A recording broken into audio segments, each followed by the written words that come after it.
I get a knock at the door, and here, two guys in a suit. I'm from the FBI. The first thing I have to say is, what took you guys so long? I told them the truth.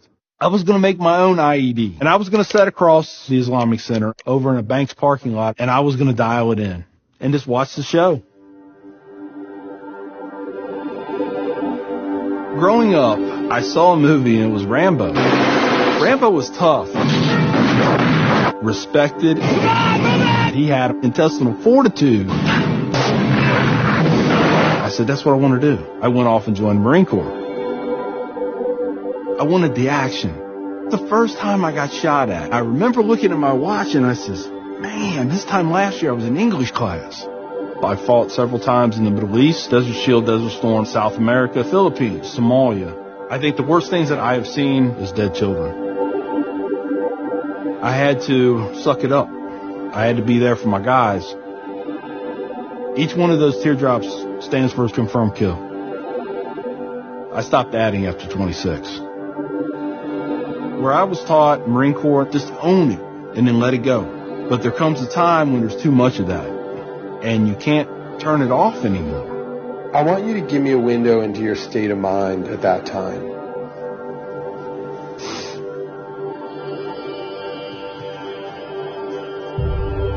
One time, my wife and I went to a DSW, and I saw in the distance these two women in black burqas in my store.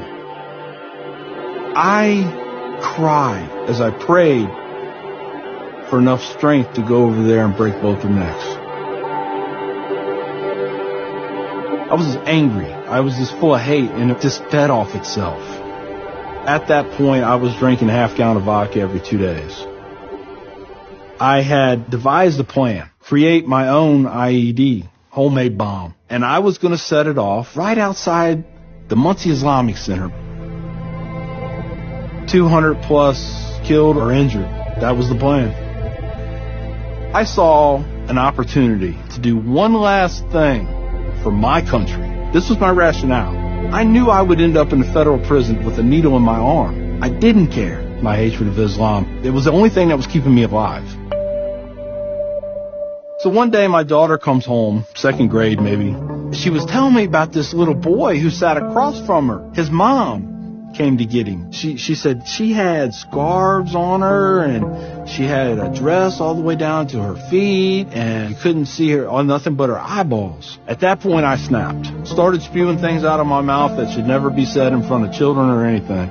She didn't say anything. It was the look on her face. I remember my daughter looking at me like I was absolutely the craziest person on the face of the earth. She was my little buddy. She used to say we were road dogs. I know I saw it in her eyes. I made her question that love. And that's when the light bulb came on. I decided to give the people of this community one more chance. So I went to the Islamic Center. See a gentleman in the shoe room taking off his shoes. He looks at me and he smiles.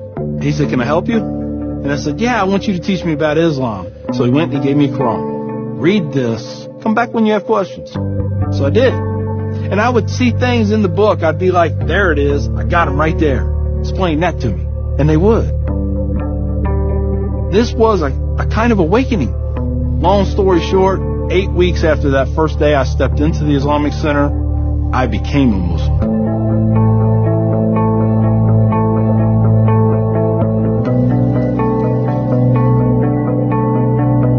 I'm a Muslim, a veteran, and a proud American. I had learned that I was completely wrong about everything that I felt.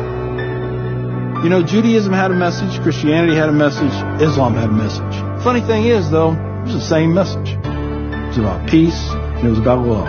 Please join me in welcoming Mr. McKinney. My big thing is now to stop the hate. Nothing good has ever come out of hatred. I've done too many things. I've hurt a lot of people. I have to live with that. But if I can stop somebody else on the path of non-forgiveness, I won.